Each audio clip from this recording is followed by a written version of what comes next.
fës lool ci li nga xamante ni moom moo di atum 2025 bi nga xamante ni génn nañ ko. waaw ak également réplique biñ ci sentir biñ ci gis ñëpp plus tard à travers les avocats du président Macky Sall yi nga xamante ni bi ñu ñëwee face aux Sénégalais déploré nañ le fait que bi ñu ñëwee laajte nañ li nga xamante ni moom moo di rapport yi pour mun cee sukkandiku. pour mun a xam fan la ñuy dut baaraam mais yooyu la rapport sax pour ñu jot ci daanaka dafa nekk. waaw mooy jëloo ñoom xam nga dafa am àdduna dafa am slogan wala fi dañuy wax lu waay du wuyoo da koy nuroo mënoo woote jubal jubanti mënoo woote transparence pare boo ko woote transparence pare bu joxe rapport li Sénégalais yi war a bañ a fàtte loo xam ne kenn waru ko fàtte. Sénégal problème yi ñu am yëpp guute gi ñu dugg yëpp Ousmane Sonko ñu kindil ba mu toogee jàkkaarloog àdduna bi ni les chiffres sont faux problème mu Sénégal foofu la commencé. ba léegi il avait aussi promis de gouverner en toute transparence. mais xam nga transparence du une transparence. non, je veux dire dans ce cas-là s'il trouve une dette normale. qui ñun ñëpp communique là-dessus. boo bëggee transparence kay buñ la laajee rapport joxe rapport yi xam nga loolu mooy transparence. loolu tamit dëgg la waaw mooy ñëw nii waaye kii mais moom xam nga ne moom dafa am problème ak rapport affaire dette bi ba léegi nangul joxe rapport yi beneen affaire Mame Mbaye Niang bi ma waxoon am na rapport baa ngi nii ba léegi kenn génnewul rapport bi. xam nga mais certainement ci rapport yooyu mooy élément yu yees yi nga xamante ni avocats yi nee nañ ci lañ compter sukkandiku pour ubbiwaat boobu les dossiers. waaw déedéet mais bu ngi saa day kese li may wax xam nga ñàkk a xam baaxul boo mën a nekk premier ministre du Sénégal. Mame Mbaye qui annonce également tamit une autre plainte. problème yi ñu am yëpp. Mame Mbaye fii ba 2000 qui ne lâche pas l'affaire. fii ba 2029 problème économie yi ñu am yëpp foofu lay déparé parce que l'économie c'est du sérieux damay wax souvent Roosevelt dafa régler problème mu crise États-Unis 1929 avec benn discours situation bi catastrophique na lool métti na mais n'oubliez jamais que nous sommes les États-Unis d'Amérique nous sommes un grand peuple on va s'en sortir xaalis bi ngeen jënd seen kër parce que wóor leen banque yi suba dellu leen ko à la banque le lendemain tous les Américains ont retourné l'argent à la banque l'économie est repartie loolu la ñu xaar ci homme d'État loolu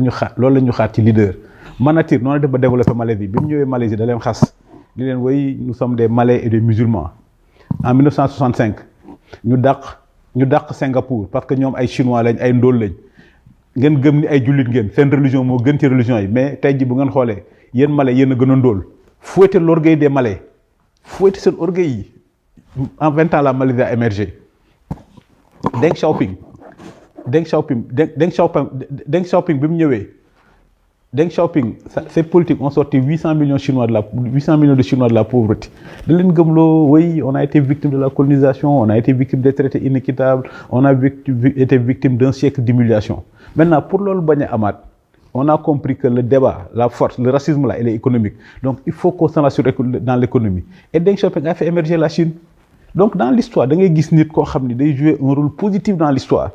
mais malheureusement notre premier ministre nag depuis qu'il a dit les chiffres sont faux l'histoire retiendra que c'est lui qui nous a amené dans le gouffre économique te gouffre boobu ba léegi génn guñ ci comme ni ma doon wax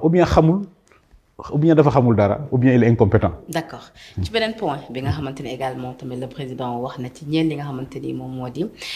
ndorteeluwaat li nga xamante ni moom moo di payooru bourse familiale yi ba ñu ñëwee dañ ko dakkaloon ñu ko dakkalee tamit am na ñu nga xamante ni lu ni mel naqarlu woon nañ ko rawatina opposition bi lu ci mel sax bokkoon na ci seen élément de langage. ci wane ni dëkk bi dafa gën a metti parce que li nga xamante ni moom moo di ndimbal bi ñu fi tegoon ñoom dañ ko ñëw dakkal mais également ci lu ñeel li nga xamante ni moom moo di wàññi tëb njëg yi son excellence le président Bassirou Diomaye Faye lu ñu mel tamit am na njëriñ bu baax ndax tax nañu économiser lu toll ci 3000 milliards lu teg te lu ñu mel dafa nar a gën a wéyandi en 2026. waaw comme ñoom amuñu projet dañuy làmbatu rek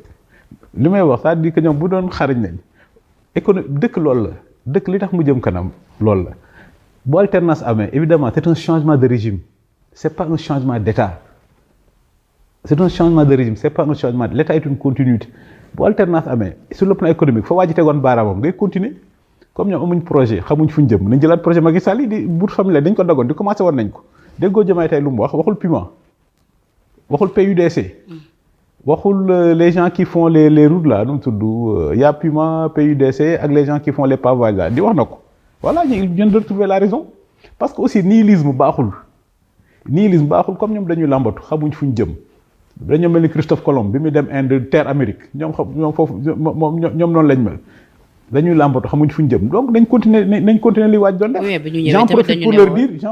dire faut pas que ñu am kersa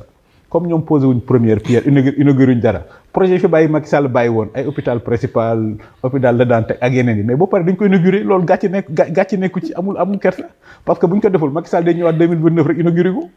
projet Macky Sall yu bëri pare na nag ñoom nag dañ xam nga rek amul loolu dara nekku ci l'état d'une continuité comme Diomaye wax na ko les grands projets de Macky Sall yi nga xam ne pare na nañ ko inauguré loolu dara nekku ci moo gën ñu koy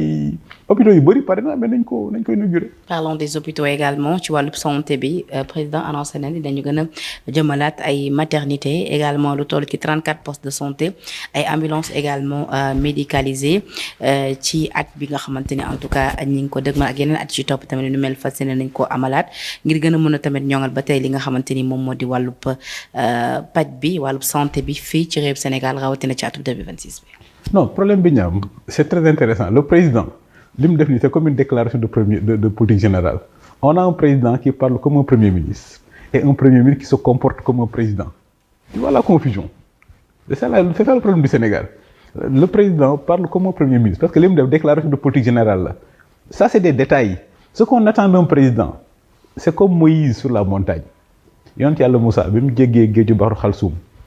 yahudi topp ko dem ba si yàgg ni ko dañuy dellu Misra Égypte parce que sonn nañ Firawna vraiment danañu sonal mais au moins là-bas dañ daan lekk dañ daan naan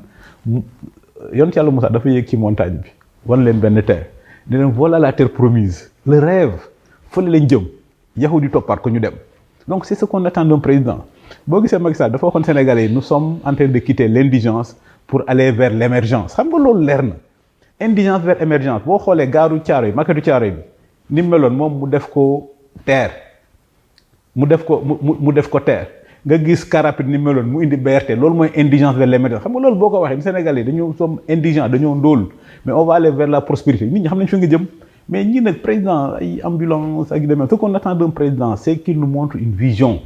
que vraiment Sénégal dans 10 ans dans 15 ans dañoo war a mel ni Dubaï war a mel ni Suisse te dama koy wax bu ma koy wax souvent les gens pensent que c'est un rêve c'est pas du rêve c'est-à-dire que le Sénégal a les mêmes conditions que la Suisse donc nous sommes le pays le plus stable d'Afrique de l'Ouest nous avons les meilleures ressources humaines nous avons l'un des meilleurs climats ma jox exemple rek